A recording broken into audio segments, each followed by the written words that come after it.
আজকের দিনে তো মোবাইলে দৌড়তে মোটামুটি লেখাপড়া খানিকটা ঠিক আছে। তবে এই ধরনের লাইব্রেরি যদি হাতের কাছে থাকে তাহলে মানুষের মধ্যে হয়তো পঠন পাঠনের অভ্যাসটা গড়ে উঠবে। তো তারা এই ধরনের একটা ভ্রাম্যমাণ লাইব্রেরি দরকার।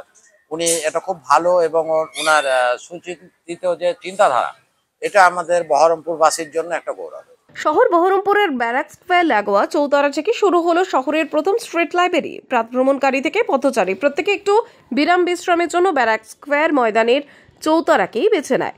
এবার এই চৌতারাই থাকবে পুস্তক সমাহার, থাকছে পথের পাঁচালী থেকে শুরু করে জীবনানন্দ দাশের শ্রেষ্ঠ কবিতা, থাকবে শরৎচন্দ্র চট্টোপাধ্যায় লেখা পল্লী সমাজ, রয়েছে রামমোহন রায় থেকে শুরু করে এপিজে আব্দুল কালাম, একাধিক লেখক লেখিকার বিভিন্ন পুস্তক নিয়ে শহর বহরমপুরের এই সর্বপ্রথম শুরু হলো স্ট্রিট লাইব্রেরি, যা শহরবাসী ইতিমধ্যেই সাদর আমন্ত্রণ জানিয়েছে। না, খুব সুন্দর। তার কারণ অনেকেই আছে যারা স্টাডি পড়তে ভালোবাসে। এবার এখানে এখন হয়তো কয়েকটা বই আছে, আগামীতে আরো অনেক বেশি বই এসে যাবে। এবার বিশেষ করে যে সমস্ত একটু বয়স্ক লোক বা আমাদের মতো যারা আছে, যারা পড়াশোনা ভালোবাসে, তারা এখান থেকে নলেজ নিতে পারবে, পড়তে পারবে, অনেক সময় কাটাতে পারবে।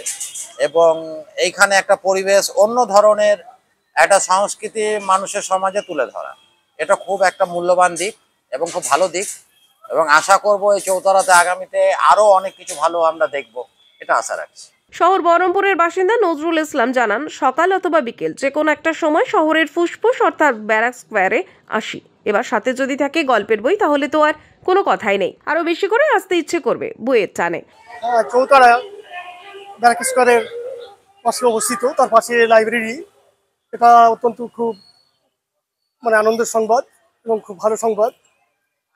আজকের দিনে তো মোবাইলে দৌড়তে মোটামুটি লেখাপড়া খানিকটা ঠিক আছে। তবে এই ধরনের লাইব্রেরি যদি হাতের কাছে থাকে তাহলে মানুষের মধ্যে হয়তো পঠন পাঠনের অভ্যাসটা গড়ে উঠবে। এগুলো আরো বেশি বেশি বিভিন্ন জায়গায় গড়ে উঠলে আর একটু ভালো হয়। শহর বহরমপুরের একাংশ সাধারণের দাবি, মোবাইলমুখী সমাজকে মূল স্রোতে ফেরাতে পারে একমাত্র পাঠ্যপুস্তক। আর এই পুস্তক যদি ব্যারাক স্কোয়ারে পাওয়া যায় তাহলে তো আর কোনো কথাই নেই। ইতিমধ্যে শহর জুড়ে এই স্ট্রিট লাইব্রেরিকে কেন্দ্র করে আলোড়ন সৃষ্টি হয়েছে। তবে এই অভিনব চিন্তাধারা নিয়ে এসেছেন জেলার অন্যতম বিশিষ্ট শিক্ষক তথা পরিবেশপ্রেমী অর্ধেন্দু বিশ্বাস। তার মস্তিষ্ক প্রসূত এই চিন্তাধারাই শহর বহরমপুরের প্রথম তৈরি হলো street library. Special report, ITV network. এবার ঈদের উৎসবে পাঞ্জাবিতে সাজুন আর নতুন বাইকে চেপে আনন্দে মাতুন। এবার ঈদের নবাব দিচ্ছে লাকি ড্রয়ে বাম্পার প্রাইজ, একটি টু হুইলার। ঈদের সেলিব্রেশনের ডিজাইনার পাঞ্জাবি মানে পাঞ্জাবির রাজা নবাব। নবাবে মাত্র 1000 টাকার কেনাকাটা করুন আর লাকি ড্র কুপনের মাধ্যমে প্রতি সপ্তাহে লাকি ড্রয়ে জিতে নিন fridge, micro oven, LED TV এবং ওয়াশিং মেশিন। আর গ্র্যান্ড ফাইনাল ড্রয়ে জিতুন বাম্পার প্রাইজ, একটি টু হুইলার। পাঞ্জাবির রাজা নবাব, পাঞ্জাবির রাজা নবাব, পাঞ্জাবির রাজা নবাব।